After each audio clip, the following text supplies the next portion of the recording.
Ndikulandileni abale okondedwa kuli lingaliro la mawa wa lero, mawa wa pa 29 June 2022. Okondedwa, mawa wa lero ndikupitirizabe kuphunzira mawu a Mulungu pamutu omwe ujonena kuti moyo wa uzimu koma opanda nawo chidziwitso choyenera chimakhala chipweteko. Zambiri siziyenda. Ndipo mawa wa lero ndi phunziro number 3 limene likuchokera pa machitidwe a atumwi chapter number 18 kuyambira ndime yake ya 24 mpaka na ndime ya 28. Mawu a Mulungu mchichewa cha lero akuti, pa nthawi yomweyo Myuda wina dzina lake Apolo, mbadwa ya ku Alexandria, anafika ku Efeso. Anali munthu wophunzira ndi wodziwa bwino malemba. Apoloyu anaphunzitsidwa njira ya Ambuye ndipo anayankhula ndi changu chachikulu naphunzitsa za Yesu molondola, ngakhale amadziwa za ubatizo wa Yohane wokha.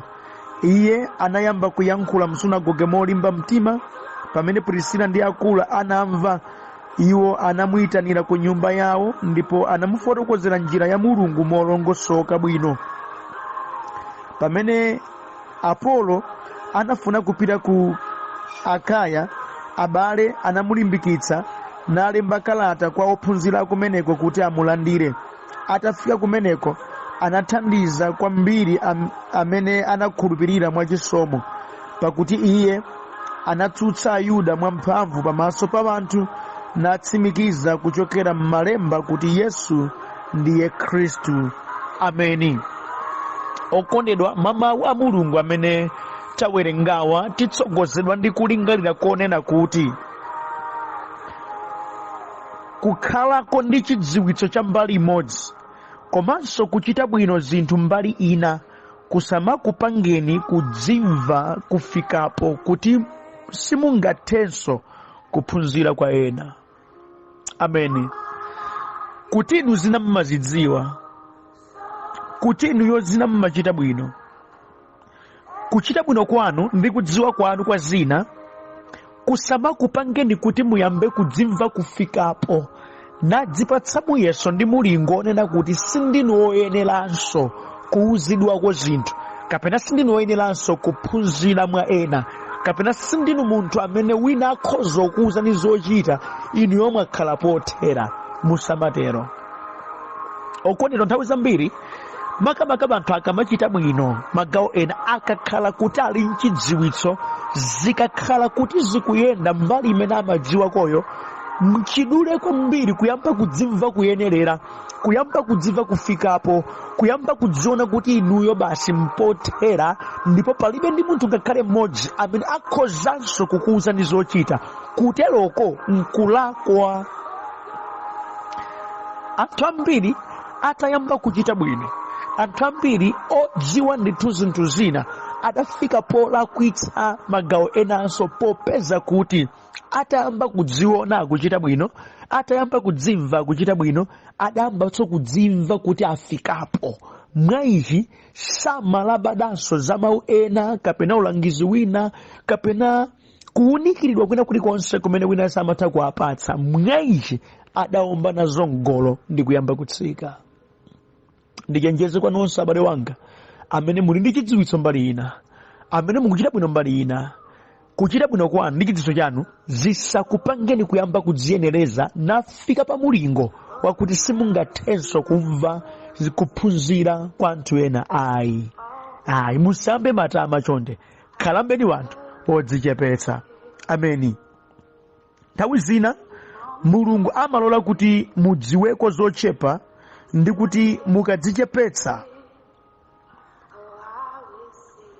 muphunzirekonso kwa ena zimene Mulungu adawapatsa enawo, ndipo pakuphunzira inu kwa enako mumapitirira kuchita bwino pa utumiki wanu ngakhalenso pa zochita zanu. Ameni. Sadzakupatsani zonse Ambuye. Ayi. Chauta nthawi zina amavomera kuti inuyo mudziweko izi. Zinanso zimene mudziwe adayikiza mwa ena, ndipo njira yokazitengera kwa enako nkudzichepetsa.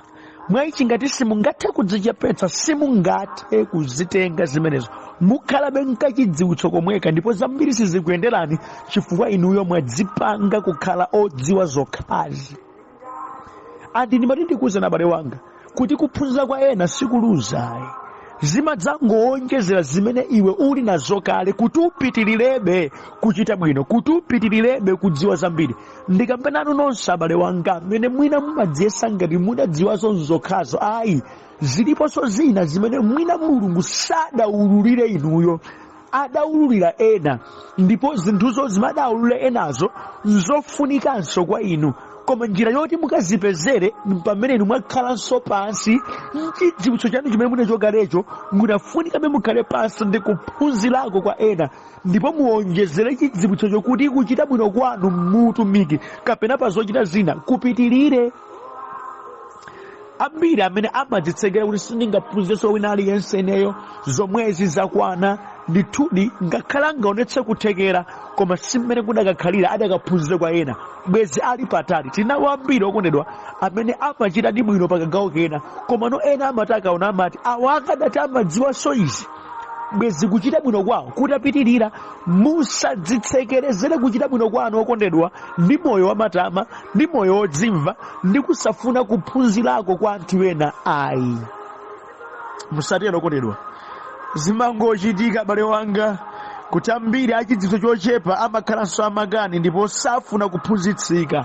Tsoka limakhala limene anthu ambiri odziwa kwa zinthu mochepekera kazi makhala bwanji amakhalanso amakani kwambiri, mwina kapena ndi chifukwa chakusazimvetsetsa zinthuzo kwawoku, kapena kuchidziwitso chawo chochepacho, kapena mwina titero, koma amakhalanso amakani, ndipo mwatsoka safunanso adaphunzitsika, ndipo izi zimawapanga kuti akhalebe level imene akhalayo. Adakati ngodzichepetsa naphunzira kwa anthu ena, ndayambanso kulingalira mwamtundula, nkutheka bwezi mwina utumiki wawo utapita patali, nkutheka mwina machitachita awo bwezi atapita patali, nkutheka mwina masitepe awo opita chitsogolo akadachulukanso kwa mpirizeri. Koma kamtima aka kongoti kakaka pa zimene akuzidziwazo, namakanakonso kuti wena awathandize kudziwa zinthu zina. Kamtima kosalandira upangiri, kamtima kosalandira kuphunzitsika, kamtima kandithendithende kankwaniraka, ndithu kamatsekereza zochuluka. Ndikuyankhula pano alipo wena adakakhala kuti amamva zimene wena amalangiza bwezi atapita patsogolo, adakhala kuti amamva zimene ngakhale mwinaso banja kumene kuti amamva zimene akazi awo amalangiza bwezi atapita patsogolo, zimene amuna awo amalangiza bwezi atapita patsogolo, adakati amamva zimene anzawo amalangiza bwezi atapita kutsogolo. Ndimati ndinene si wonsetu amene amakupatsani mawu achilangizo kwa inu kuti amakudani, ayi, amakufunani zabwino, ndipo kuchita bwino kwanu inuyo kumakondweretsa, ndipo moyo wawo adakhazikitsa kuti zikamakuyenderani mpamene chimwemwe chawo chimadzalatsa. Aya, musamangolandira zinthu zonse mwa negative, ayi, si wonse amakudani. Mulungu adatuma ndithu anthu ena okukondani nakufunani zabwino, oterewanso alipo. Ameni. Okondedwa, ngakhale mutakhala odzozedwa bwanji, Mulungu sadza kupatsani zinthu zonse, zina mudzachita chophunzira kwa ena, mwa izi dzichepetseni. Ameni. Olo mutakhala kuti ndinu odzozedwa bwanji, kandi ndinu chiphona cha mtundu wanji, Yehova sadza kupatsani zonse nokha, ayi, adza kupatsani gawo lanu limene iye wafuna kuti pakhale poyambira pano kupita kutsogolo, ndipo magawo ena mwina amene adapatsa ena mudzadziwako za iwowo mutadzichepetsa ndi kuphunzirakonso. Mwa ichi kukhala odzozedwa kusakwikireni malire akuti simungaphunzirekonso kwa ena mwina amene ali pansi pano, ayi, kukhala odziwika ndi otchuka kusakwikireni malire kuti mukhoza kumadziona ngati mwafikapo, ayi. Okondera, kukhala munthu amene ambiri amamkambakamba kusakupangitseni kunena kuti nokhanu ndinu oyenera, ayi. Okondera, kukhala ndi maluso, kukhala ndi mphatso kusakupangeni kutsekerezanso kuchiwonjezero cha chidziwitso kuchokera mwa anthu ena, ayi. Mukatero mukudzipha nokha, zina sizikuyendera popeza Mulungu mwakufuna kwake zina adayikiza mwa ena kuti pakudzichepetsa kwanu mukakatenga zimenezo mudzakhoza kuchita bwino.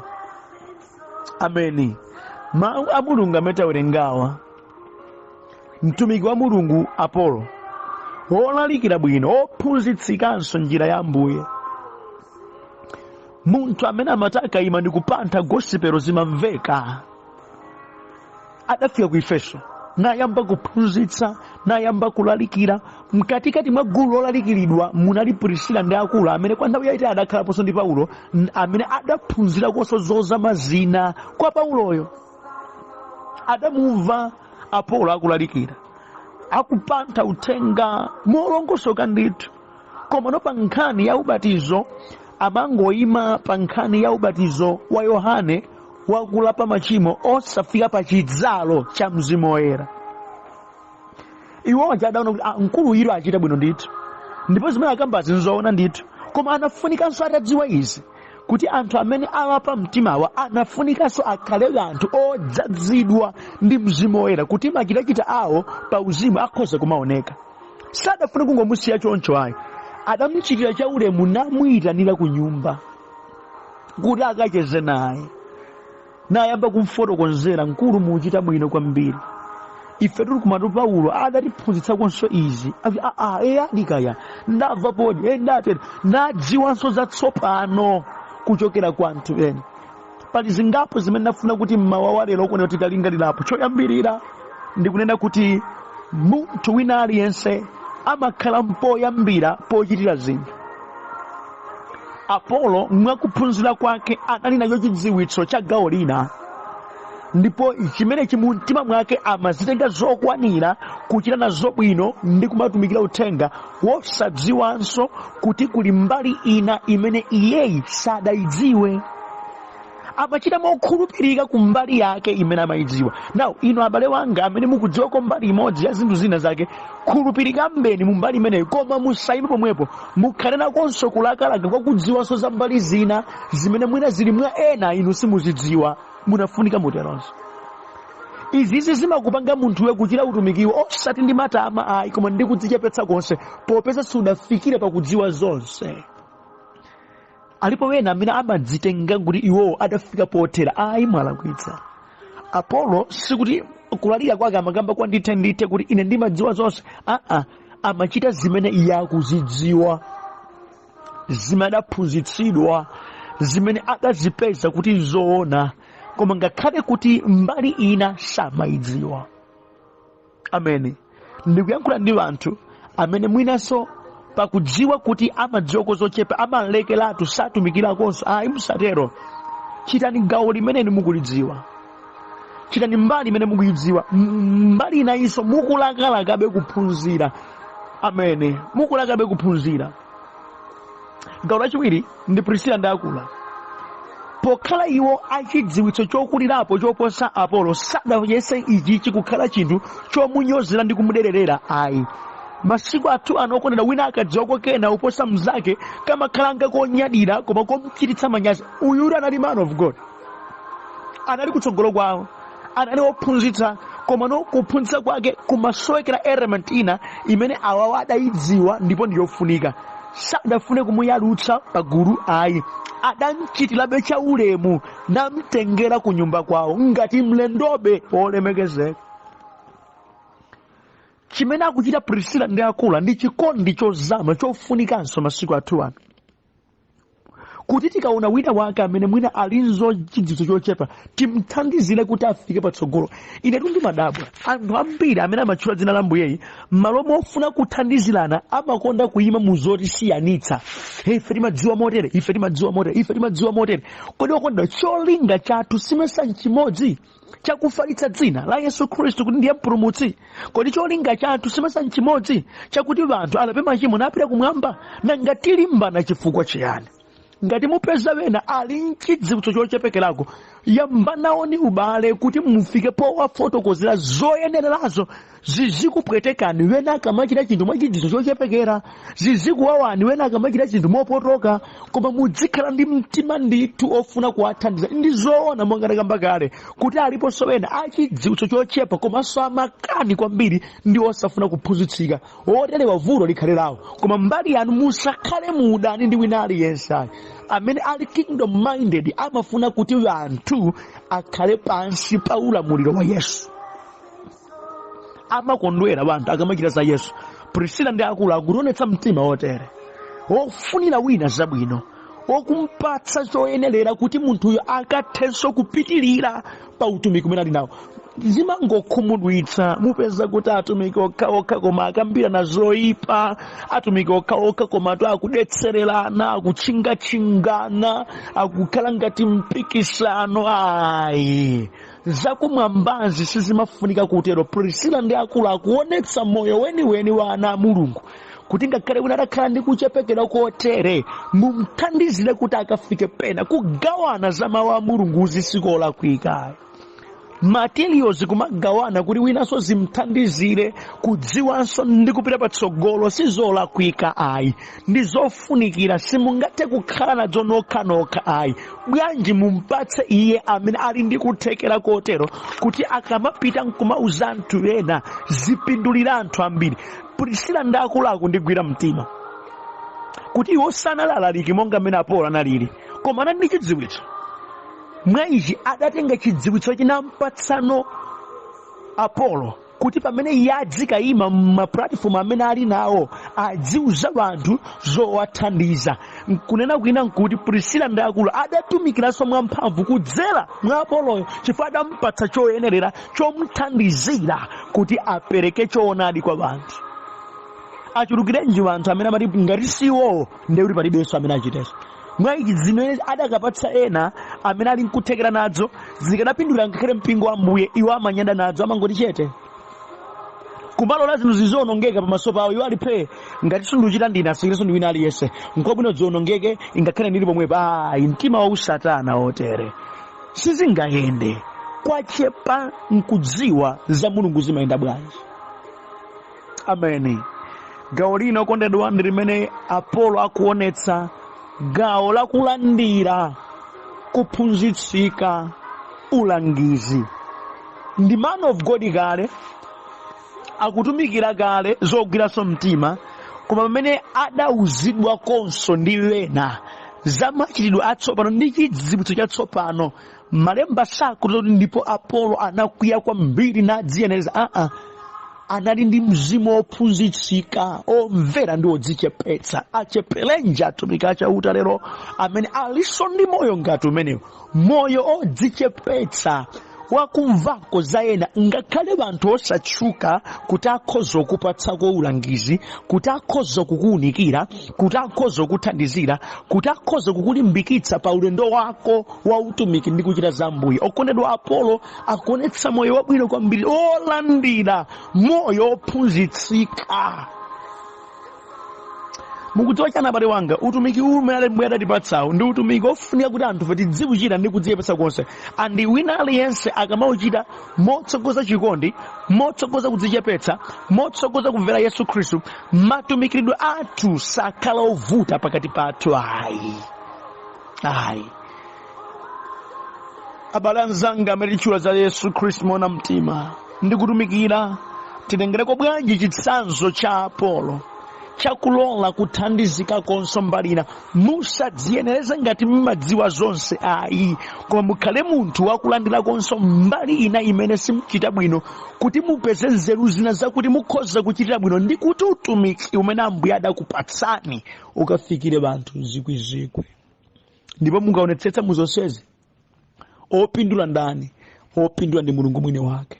Chifukwa zimene anthu akugawanazi zikuwapatsa kukhala anthu onolana ku utumiki wa Ambuye, ndipo zimene zibala kuti anthu ochuluka amudziwe Khristu Yesu nabwera mu ufumu wake. Uwu ndi utumiki wa chiyanjanitso umene Ambuye Mulungu wathu adatipatsa. Kodi inu muchita somotero? Kodi inu mumadzichepetsa somotero? Kodi inu mumafuniranso ena zabwino motero? Kodi moyo wanu umayendanso motero? Ndimati ndikuwuzani okondedwa, mungakhala nkachititso kochepa kakaka pa zokhazo, mbali ine imene mudafunika kuti muchiteso bwino siyitheka simuchita. Mungakhalanso ndi chidziwitso niyo chosagawirakonso anthu ena amene chikhoza kuwathandiza mu mphatso ndi utumiki wawo, ndi kupanda kuwapanga sapoti, ndimati ndikuwuzani siyigwiranso. Inunso mungakhala munthu amene sindinu ophunzitsika, mudadziveka kuti ndinu patali, simungaveza ena siziyendanso. Ndi moyo wokweza Khristu Yesu pa zonse umene ukhoza kukhala opindula. Ndi moyo okondedwa osadzika kuti neyo zanga nzomwezi kakaka mumadziwa izo singadziwe.